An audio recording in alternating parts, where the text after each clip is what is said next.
Hey everybody, Mike La Charite here from the ISVA, and today we're going to talk about one of my favorite proteins to cook sous vide, and that is octopus. Now, if you've never cooked an octopus before, I know sometimes it can look a little scary, like what am I going to do with all those tentacles? But let me tell you, it is one of the easiest things to cook sous vide, and it is one of those proteins that sous vide really does a great job for. Aside from other cooking methods, it just does a really nice job of tenderizing it and keeping all of the flavor, and it's super simple. So I have these octopus that I picked up at my local Asian market. You can see these are whole and uncleaned. They were frozen when they came in.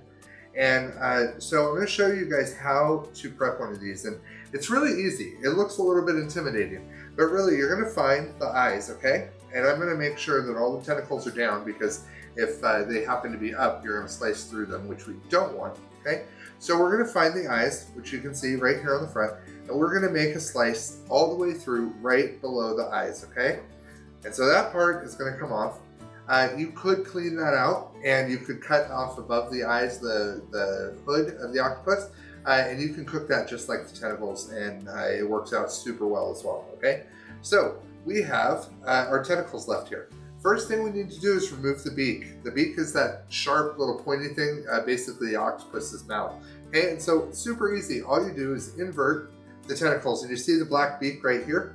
All you're going to do is push up through the bottom of the octopus, and that beak is just going to pop right out, just like that, okay?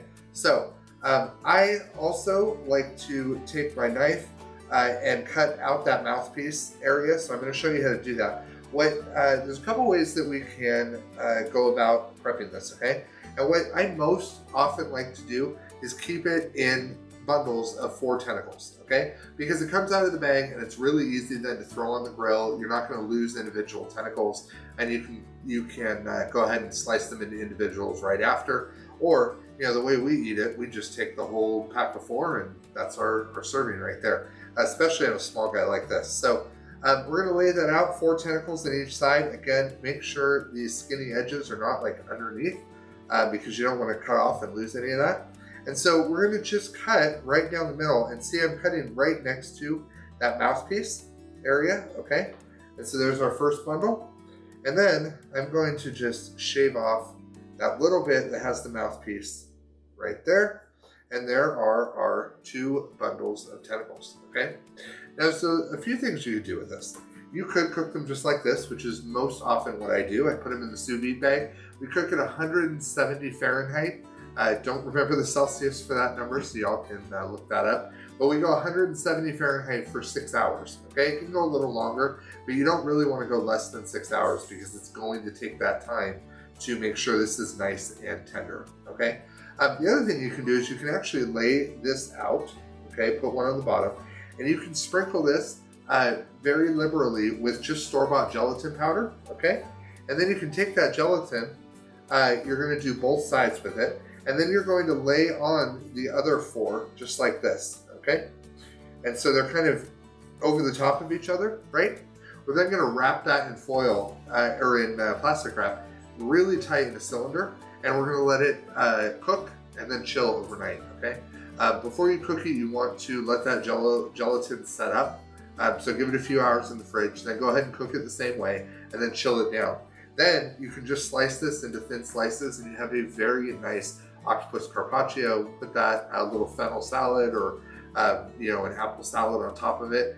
Really nice, cool dish for the summer. So that's one way to do it, but we are just going to take these guys, we're going to bag them up, we are going to cook them straight away. And then we're going to come back and show you a couple of our favorite ways to finish them off. Okay, so stick around. All right, we are back to our octopus. And so again, we cooked it at 170 Fahrenheit for about 6-7 hours to get it really nice and tender.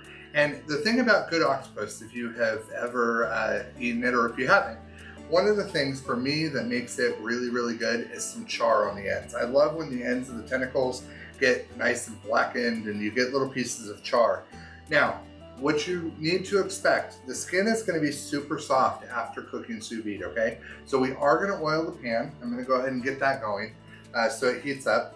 And we don't want to, you don't want to worry if it sticks a little bit and some of the suckers come off. It's probably going to happen because the skin gets super soft when you cook it sous vide, okay? And I'm going to actually use our torch to help with the char process while it's in the cast iron, okay? So we're just getting this really hot with some oil, and then we are going to finish this baby up. All right, so take our first set of tentacles. Don't worry about the splattering. There's still some liquid on the outside, so of course when that comes into contact with the hot oil, we're going to expect that, right?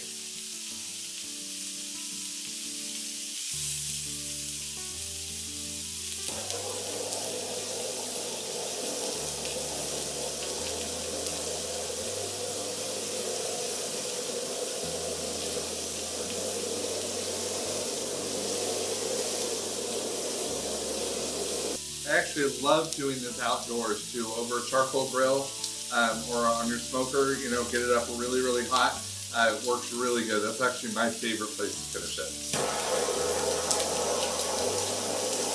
You know, I hear a lot of people who are worried about overcooking their octopus at this stage. But you gotta remember, we already cooked the sous vide perfectly. So it's already tender, and unlike other pieces of meat, you really can't overcook this at this point. So don't be afraid to let it sit and get a really nice sear on it, because you're not gonna make it more rubbery again after it's already been tenderized, okay? So keep that in mind, little tip with octopus.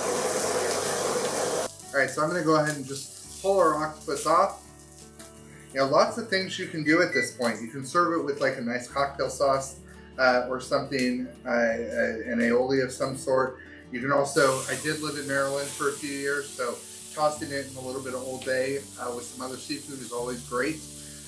You can put this in a soup, you can put it in a stew, you can make tacos, so many different ways to finish this. I also love it over like a risotto or with some really nice Italian beans. So we're gonna finish this guy off, but that is exactly what you're looking for right there. And then, you know, you can serve away. So I hope you guys enjoyed this. Hope it was helpful. Definitely give it a try. Don't be afraid of it just because it's got more arms and legs than you. One of the most delicious creatures out there, and sous vide is one of the best ways in the world to prepare it. So hope you enjoyed this video. We will see you guys in the next one.